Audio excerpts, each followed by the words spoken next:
એટલે તું એવી કોઈ મોટી તોપ નથી કે મારા સમાધાન માટે 50 લોકોને તારી પાછળ દોડાવવા પડે. રહી વાત બીજી સંસ્કારની, તો સંસ્કારની વાત રહેવા દે ભાઈ. બધાના સંસ્કારની બધાને ખબર છે. જે મુઠ્ઠી બાંધેલી છે એને ઉઘાડી ન કર, ઉઘાડી હવા ખાય. એટલે આ બધી વાત છોડી દે. અને રહી વાત છેલ્લી મોરાની, તો તને સ્ટેજ પરથી પણ કીધું હતું કે જેદી મજા આવે ત્યારે મોરો દેવાની તારી તૈયારી છે, એથી જ આજે મારી તૈયારી છે. પહેલ તે કરી છે એટલે હું તારી રાહ જોઉં છું. સમાધાન પછી સ્થિર પાણીમાં કાંકરીનો ઘા તે કર્યો છે, તો હું તારી રાહ જોઉં છું. આઈ એમ વેઇટિંગ ફોર યુ. કોઈ લાંબી ચર્ચા કરવાની જરૂર નથી. મેં આની પહેલાંય કીધું હતું ને, હજી કહું છું, ડાયલોગબાજી બંધ કરી દે.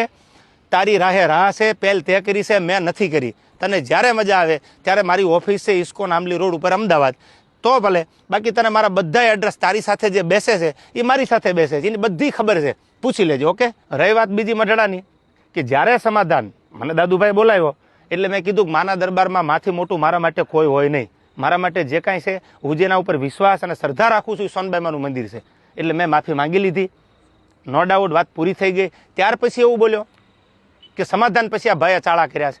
એક પણ ચાળાનો વિડીયો બતાવી દે, ઓડિયો બતાવી દે, તો હું માનું કે તું સાચો છો.